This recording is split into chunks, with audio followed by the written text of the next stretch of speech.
प्रस्तावित शक्तीपीठ महामार्गासाठी सुरू असलेल्या ड्रोन सर्व्हेला खानापूर तालुक्यातील नागेवाडी, भाग्यनगर, माहुली, चिखलहोळ, घाणवड, भिकवडी बुद्रुक, वलखड, विटा परिसरातील शेतकऱ्यांनी तीव्र विरोध दर्शवलाय। या महामार्गामुळे सुपीक शेती संपादित होऊन शेतकऱ्यांचं मोठ्या प्रमाणात नुकसान होणार असल्याने संतप्त शेतकऱ्यांनी आक्रमक भूमिका घेत जोरदार घोषणाबाजी करत महामार्ग मोजणीला तीव्र विरोध दर्शवला। शक्तीपीठ महामार्गाच्या ड्रोन सर्व्हे करण्यासाठी प्रांताधिकारी डॉ. विक्रम बांदल, उपविभागीय पोलीस अधिकारी विपुल पाटील, तहसीलदार योगेश्वर टोंपे यांच्यासह अधिकारी आणि कर्मचारी पोलीस बंदोबस्तात संबंधित गावांमध्ये दाखल होताच शेतकऱ्यांनी मोठ्या संख्येने एकत्र आले। दरम्यान शेतकरी आणि मोजणी अधिकारी यांच्यात जोरदार शाब्दिक चकमक उडाली असून मोजणी बंद पाडली। शक्तीपीठ मार्गविरोधी संघर्ष समितीचे ॲडव्होकेट दीपक लाड आणि मोजणीसाठी आलेले अधिकारी यांच्यात जोरदार शाब्दिक चकमक उडाली। यांच्यामध्ये जोरदार वादावादी झाली, त्यामुळे काही काळ तणावपूर्ण वातावरण बनले असून शेतकऱ्यांनी आक्रमक भूमिका घेतली आहे।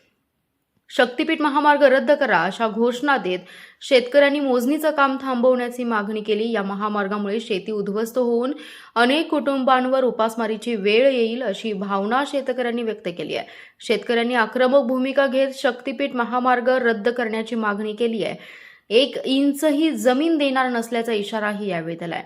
दरम्यान परिस्थिती नियंत्रणात ठेवण्यासाठी पोलीस बंदोबस्त तैनात करण्यात आला होता।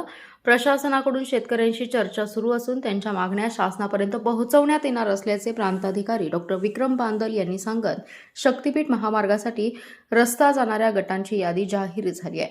या प्रत्येक गटातील किती क्षेत्र प्रत्यक्षात रस्त्यामध्ये जाणार आहे हे ड्रोन सर्व्हे झाल्याशिवाय समजणार नाही। ड्रोन सर्व्हे म्हणजे प्रत्यक्ष मोजणी नव्हे, त्यामुळे शेतकऱ्यांनी ड्रोन सर्व्हेला सहकार्य करावं। त्यामुळे कोणाचं नेमकं किती क्षेत्र शक्तीपीठमध्ये जाऊ शकतं हे निश्चित होणार आहे।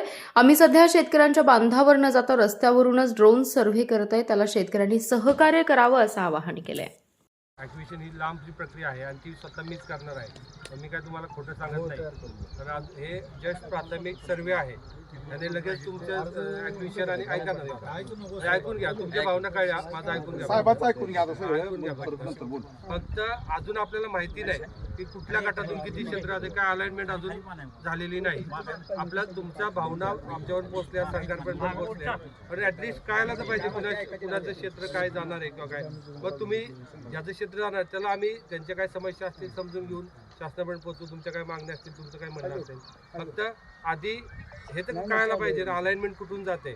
आणि आता कुणाच्या क्षेत्रात आम्ही जाणार नाही।